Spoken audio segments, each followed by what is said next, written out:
Siap tampaknya pustakawan dari Universitas Diponegoro. Ya, Ya, siap Bu. Silakan Bu. ya, Assalamualaikum warahmatullahi wabarakatuh. Matur suwun Pak Eko, kemarin sudah dijawel sama Pak Eko. Walaupun ini mungkin Bapak dan Ibu disclaimer dulu ya Bapak dan Ibu, karena topik yang saya bawakan nanti agak OOT, out of topic. Kalau yang lain membahas terkait dengan AI untuk academic writing, tapi yang saya ajukan ke Pak Eko ketika dijawel itu terkait dengan gamifikasi untuk proses pembelajaran.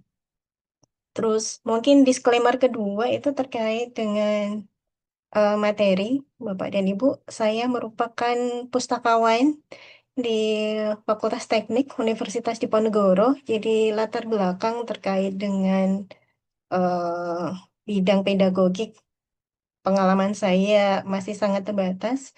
Jadi yang saya sampaikan nanti terkait pengalaman penggunaan code vibing untuk gamifikasi. Nah, aplikasi yang saya coba eksplorasi itu adalah Canva. Karena Canva juga memiliki aplikasi berbasis AI-nya, Bapak dan Ibu, dan itu bisa digunakan secara bebas. Kemudian, em, mungkin kalau Bapak dan Ibu sudah mengenal istilah code vibing. Oh ya, saya izin share screen dulu nih. Ya, boleh.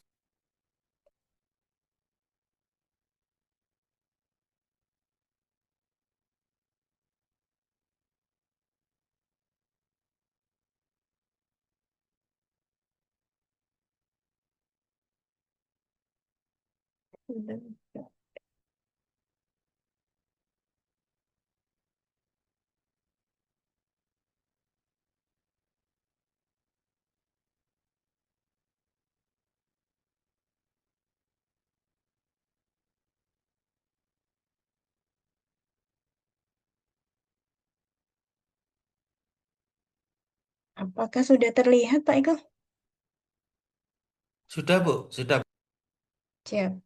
Jadi, eh, yang akan kita coba eksplorasi bersama untuk sesi ini adalah Canva. Jadi, Canva memiliki fitur yang namanya Canva Code ya, Bapak dan Ibu. Beberapa contoh untuk penggunaan Canva Code itu sudah saya sertakan di sini.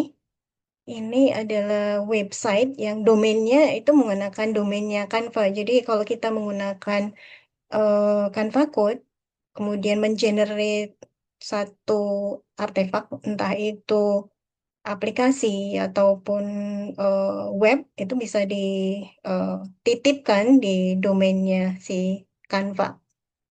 Ini contoh kuis yang bisa kita generate kalau kita menggunakan eh, Canva. Eh, Sebagai perbandingan ya, Bapak dan Ibu, mungkin kita sudah sering membuat kuis menggunakan Google Form, tapi mungkin tampilannya juga tidak akan se-dynamic kalau kita menggunakan Canva ya.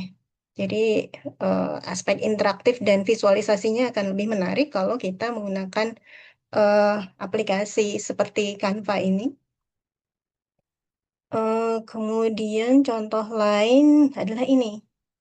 Em, Kalau kita menggunakan Canva, kalau dibandingkan dengan aplikasi lain, misalnya Google Form ataupun Notebook LM itu kan juga memiliki opsi untuk ini ya, untuk membuat kuis.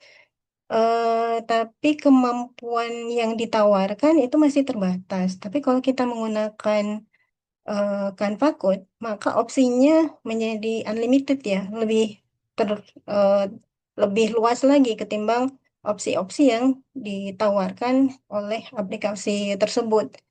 Dan sebenarnya kalau di Canva sendiri ada template kuis, tapi kalau kita hanya mengandalkan template yang ada juga opsinya juga akan masih terbatas. Tapi kalau kita menggunakan Canva Code, maka kita bisa mengutak-atik dan memberikan instruksi instruksi kepada si Canva untuk mengcustomize sesuai dengan keinginan kita.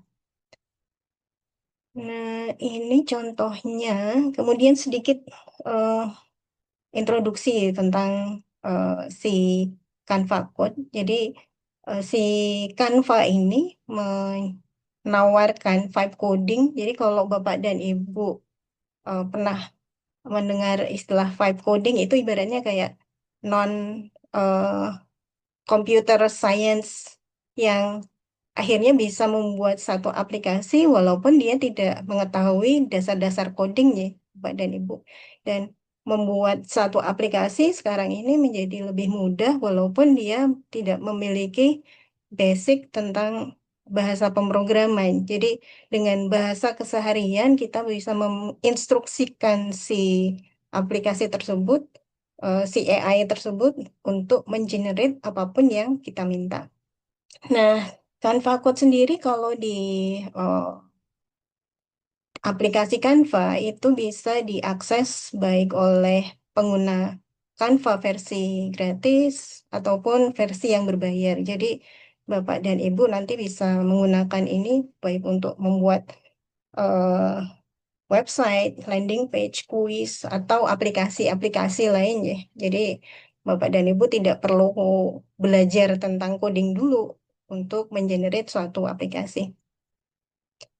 Nah, tapi yang perlu diingat adalah AI hanya mengambil alih tahap produksinya ya Bapak dan Ibu. Jadi tanggung jawab atas substansinya itu tetap di Bapak dan Ibu. Jadi jangan menggunakan AI secara dalam hal ini eh, Canva Code ya. Jangan menggunakan Canva Code secara eh, single single agent. Maksud saya begini. Seperti tadi yang disampaikan oleh Pak Reno, kadang kita perlu mengkombinasikan beberapa aplikasi. Misalnya dalam hal ini, si Canva Code ini, kalau menurut saya, dia hanya eh, mahir untuk mengeksekusi. Jadi, kalau kita sudah punya kontennya, kemudian kita kasih prompt, dia akan jalan dengan baik. Tapi kalau terkait dengan konten, maka kita bisa menggunakan aplikasi lain. Misalnya, kalau saya brainstorming menggunakan Claude, tadi Pak Reno sudah menyinggung bagaimana kita membuat prompt dengan baik. Jadi nanti Bapak dan Ibu bisa menggunakan ilmu yang tadi di-sharingkan oleh Pak Reno terkait dengan prompting untuk membuat konten yang nantinya kita gunakan sebagai bahan dalam membuat games di eh, Canva Code. Jadi kadang kita juga harus TikTokan ya, tidak hanya menggunakan satu aplikasi tapi beberapa aplikasi yang lain juga. Nah, untuk tahapannya secara sederhana mungkin bisa saya gambarkan seperti ini ya. Untuk tahap awal perancangan dan mematangkan desainnya itu kita bisa menggunakan alat bantu entah itu ChatGPT ataupun Claude. eh, yang perlu dimatangkan di awal itu misalnya tujuan pembelajaran yang ingin dicapai itu seperti apa. Misalnya kalau kita kaitkan dengan taksonomi Bloom, nanti level mana yang kita inginkan. Kemudian kalau kita membuat game, kira-kira unsur permainan yang ingin digunakan apa saja? Misalnya kalau di game itu ada leveling ya, ada tahap level pemula, kemudian level eh, menengah, kemudian level advance misalnya. Kemudian ada unsur-unsur poin. Jadi misalnya mereka berhasil mengerjakan sesuatu berarti mereka dapat skor. Atau ketika sudah menyelesaikan satu permainan, kemudian mau naik level, mereka mendapatkan badge misalnya. Itu adalah bagian-bagian dari gamifikasi yang bisa diterapkan. Kemudian perlu juga umpan baliknya. Ketika merancang suatu game juga perlu ditetapkan juga di awal. Umpan baliknya seperti apa? Misalnya ketika dia menjawab eh, dan memilih jawaban yang salah, maka kemudian ada feedbacknya berupa keterangan jawaban yang benar adalah ini karena apa gitu. Itu adalah bagian dari gamifikasi yang bisa diterapkan. Kemudian aturan main, misalnya tidak ada eh, rule yang membatasi dia hanya bisa mengisi satu kali, tapi dia bisa mengulang-ulang misalnya. Karena tujuan pembelajarannya agar dia paham betul bahwa eh, konsep yang ingin disampaikan itu adalah itu. Nah, itu bisa diterapkan dalam perancangan juga. Dan yang paling penting adalah menyusun konten, karena kalau kita menggunakan Canva Code, dia karena Canva memang terkenal dengan kemampuan grafisnya ya, tapi tidak eh, dengan kemampuan untuk eh, misalnya kayak Claude yang dia bisa kita ajak diskusi tentang suatu materi atau seperti chat GPT yang bisa kita ajak diskusi. Jadi kalau si Claude ini kalau dia ada konten dia baru bisa memvisualisasikan, bisa mengeksekusi. Jadi kalau terkait konten kita harus susun sendiri menggunakan aplikasi yang lainnya. Dan kita harus memastikan juga bahwa konten yang akan kita inputkan itu sudah kita periksa dengan baik. Nah, langkah yang kedua adalah menyusun prompt. Nah, tadi Pak Reno sudah menyampaikan bagaimana menyusun prompt.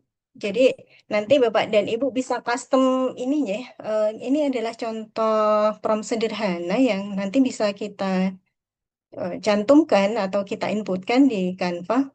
Misalnya, buat aktivitas belajar interaktif untuk jenjang S1, mata kuliah saintometrika berbentuk kuis. Berikan pertanyaan berupa nama peserta untuk bagian substansi, gunakan daftar pertanyaan terlampir. Nah, ini yang tadi saya sampaikan. Harus kita siapkan konten dulu sebagai attachment atas prompt ini. Jadi, tidak bisa kita menyerahkan keseluruhannya kepada Cloud, si Canva Code untuk mengenerate keseluruhan, baik itu grafisnya maupun kontennya. Kemudian ada instruksi jangan menambah, mengubah kunci jawaban atau mengarang contoh baru. Ketika jawaban salah, jangan sebut jawaban benar. Tampilkan petunjuk satu, lalu petunjuk dua bila salah terjadi, dan baru pada kesalahan ketiga tampilkan jawabannya. Boleh mengulang tanpa penalti. Satu layar tanpa gulir, jalan di ponsel, kontras tinggi, gunakan bahasa Indonesia, buat versi paling sederhana dulu, berikan scoring atau penilaian, buatkan rekap nilai yang terhubung di Canva Sheet. Nah, rekap nilai yang terhubung di Canva Sheet ini penting karena nanti kalau Bapak dan Ibu ingin membuat kuis kan tujuannya Bapak dan Ibu ingin melakukan assessment ya, apakah mereka sudah benar-benar paham dengan konsep yang tadi diujikan, dikuiskan. Nah, nanti Canva Sheet ini menjadi semacam summary ya, Bapak dan Ibu. Jadi data hasilnya nanti akan muncul di Canva Sheet dan ini formatnya nanti bisa diunduh dalam bentuk mau baik itu CSV maupun Excel. Jadi Bapak dan Ibu bisa menggunakan data nilai ini untuk direkapkan di nilai mahasiswa misalnya. Nah, ini tampilan dari Canva Code Bapak dan Ibu. Jadi kalau kita membuka Canva itu kan nanti ada banyak list ininya ya, kayak template, kemudian fitur-fitur yang ditawarkan si Canva. Nah, ini eh, adalah Canva Code. Nanti Bapak dan Ibu bisa klik di bagian Canva Code.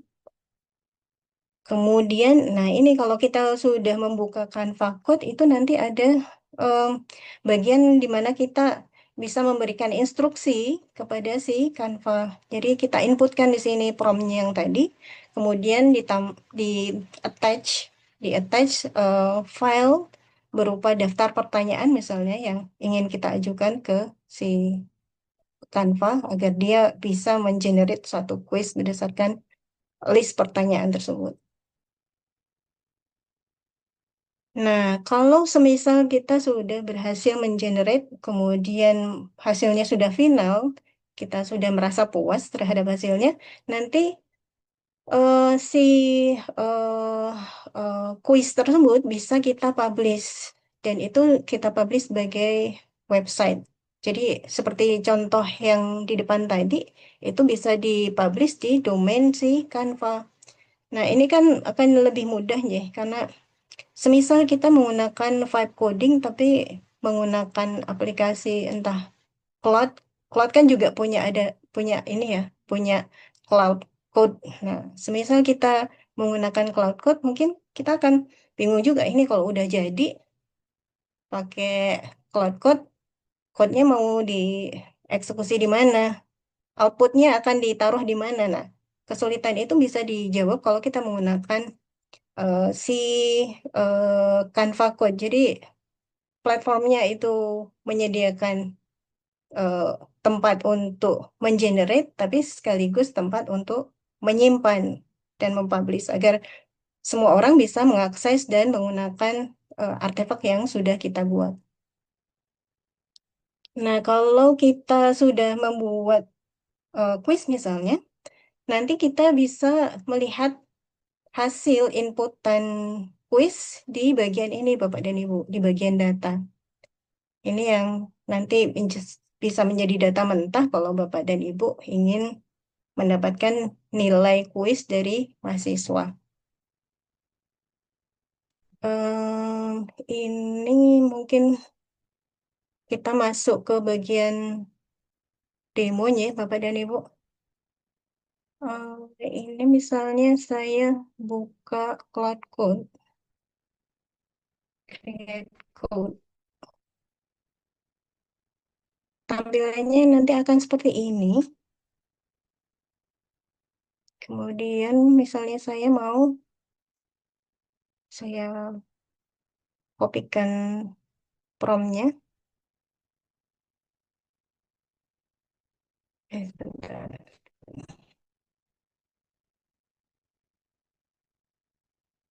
Kebanyakan tab ini.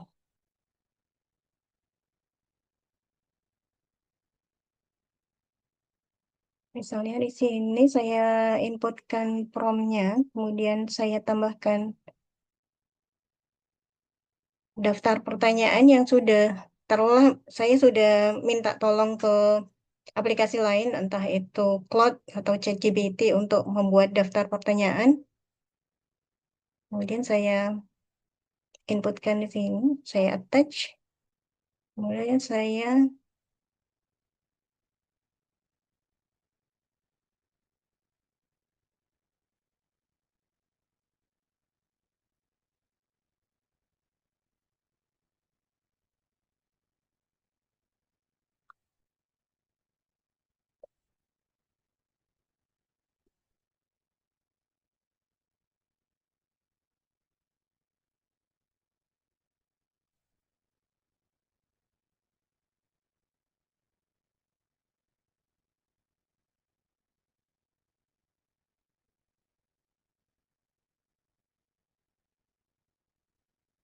oh ya, untuk kuis yang di-generate menggunakan Cloud si Canva Code ini nanti juga bisa diintegrasikan dengan aplikasi lain ya, Bapak dan Ibu. Nah, ini contohnya ya. Ini contoh kalau kita sudah mengeksekusi promptnya. Nah, kalau sudah seperti ini, mungkin kalau kita mau apa ya melakukan perubahan, misalnya geser view ke sisi kanan,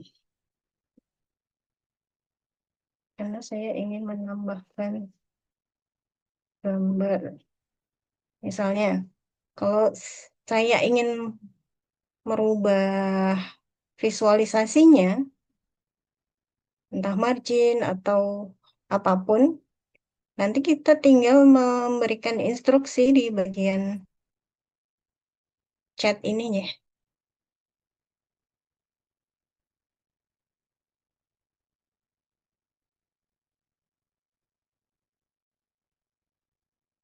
Sebentar ini belum muncul atau tidak sebentar.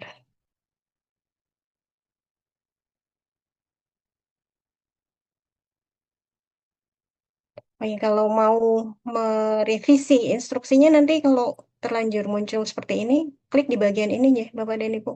Tanpa AI, nanti bagian promptingnya muncul di sebelah kiri. Oh, perintahnya nggak mau ya.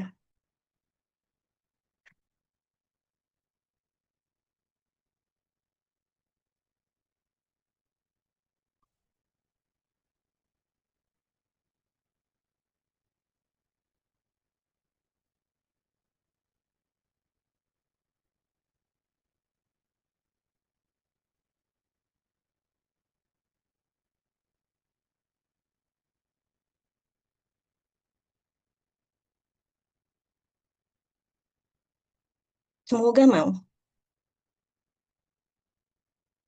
Oh, nggak mau juga. Yang tadi saya coba mau, Bapak dan Ibu. Ternyata ini nggak mau. Oh iya, kalau ingin merubah visualisasi juga masih bisa menggunakan ini ya, atau menambahkan elemen lain. Nah, yang saya mau tunjukkan itu di bagian ini, di pojok kanan atas itu ada opsi publish website. Jadi ini kan baru desain dan kalau mau kita share ke orang lain tidak akan bisa masuk atau menggunakan aplikasi kita kalau kita tidak publish itu agar bisa diakses secara publik. Jadi kalau ingin kita publish nanti tinggal di klik di bagian ini, publish. Tapi Bapak dan Ibu nanti harus membuat domain dulu di Canva ya, agar bisa publish di eh, domainnya si Canva. Ini hasil jadinya seperti ini.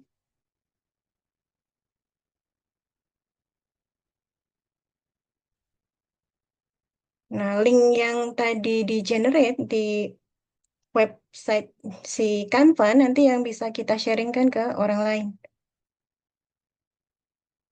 Ini yang eh, atau kalau mau dibikin QR code-nya juga bisa ya, Bapak dan Ibu nanti.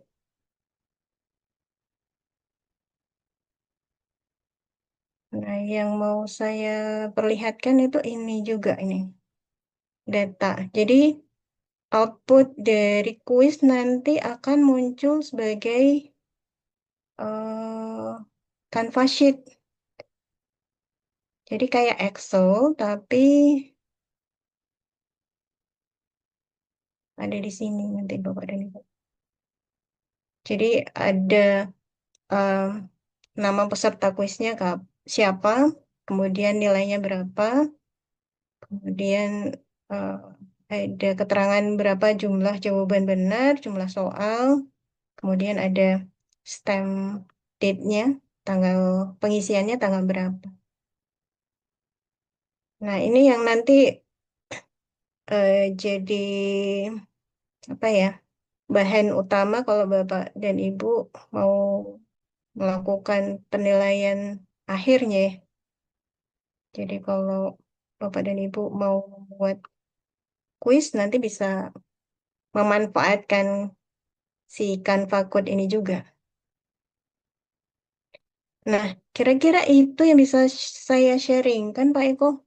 Ini receh banget sebenarnya. Kalau yang lain ilmunya udah ilmunya udah tinggi-tinggi. Yang saya sharingkan hanya technical aspeknya aja ini. Iya, Bulis, terima kasih. Nah,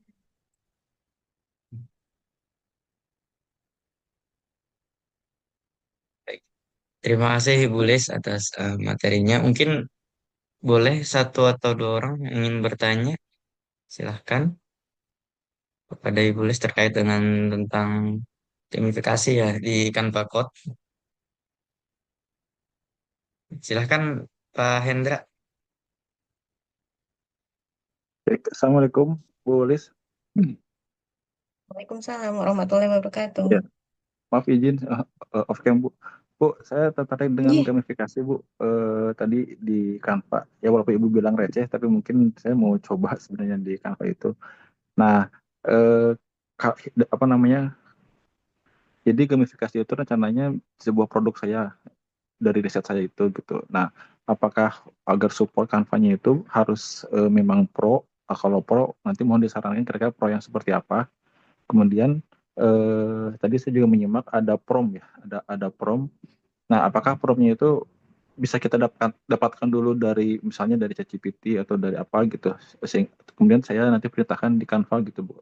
Kira-kira agar gamifikasi saya bisa terbentuk sesuai dengan yang saya inginkan itu kira-kira seperti apa Bu?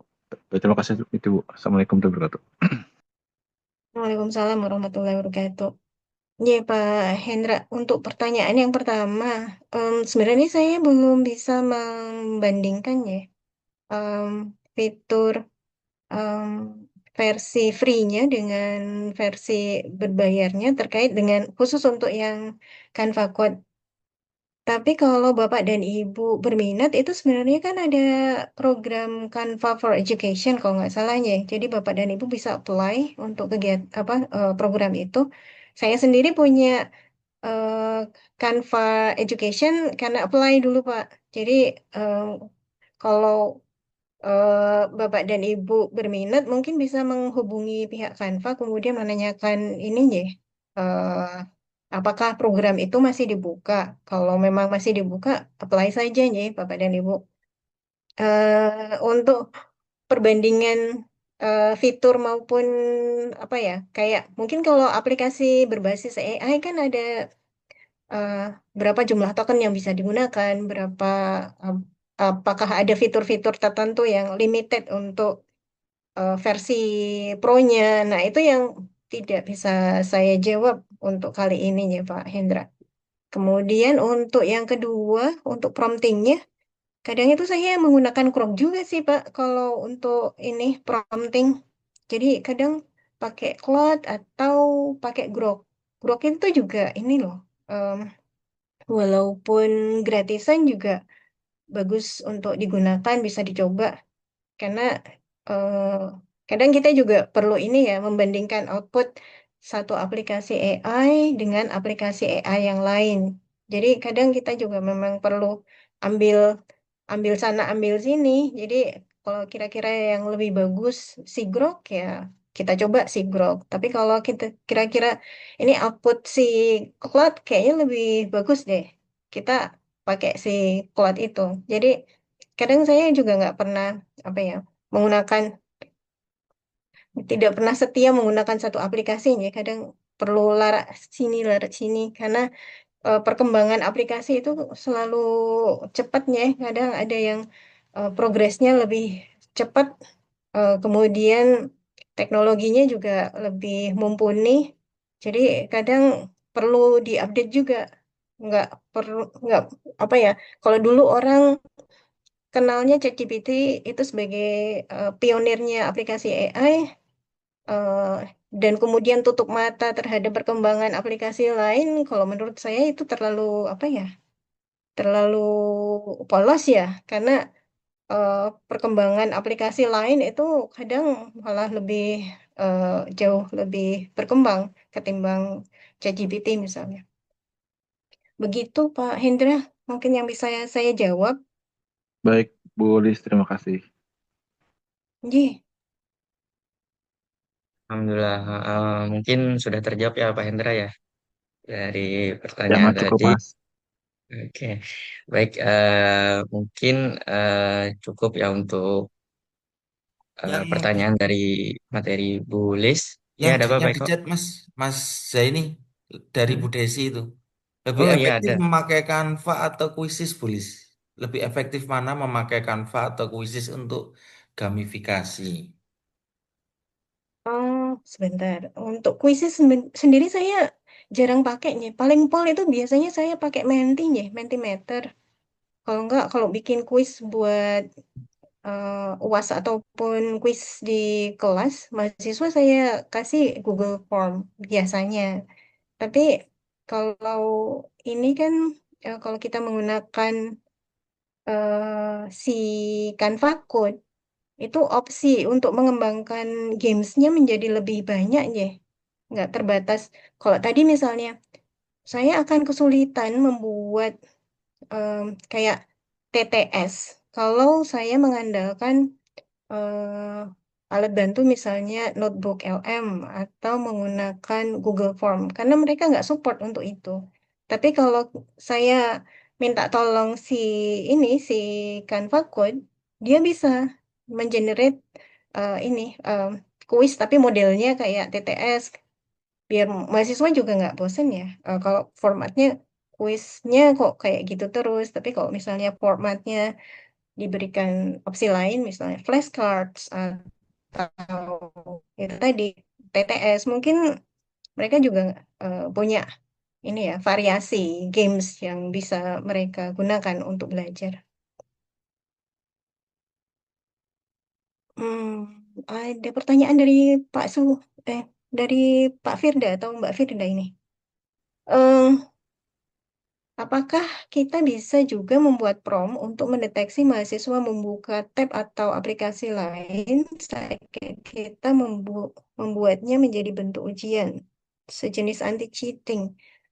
Nah, saya belum bisa menjawabnya, Pak Firda. Eh, oh, Mbak Firda, Bu Firda. Ye, saya belum bisa menjawab ini, ye, Bu Firda, soalnya saya sebenarnya gaptek juga terkait ini.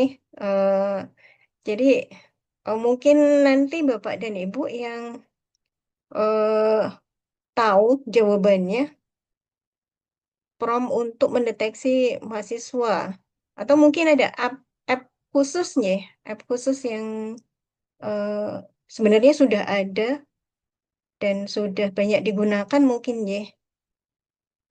Kayaknya teman saya ada yang pakai deh Bu, cuman saya lupa namanya apa. Coba nanti saya tanyakan ya, nanti saya share di grup peserta mungkin ya Bu Firda. Mohon maaf ini saya belum bisa menjawab.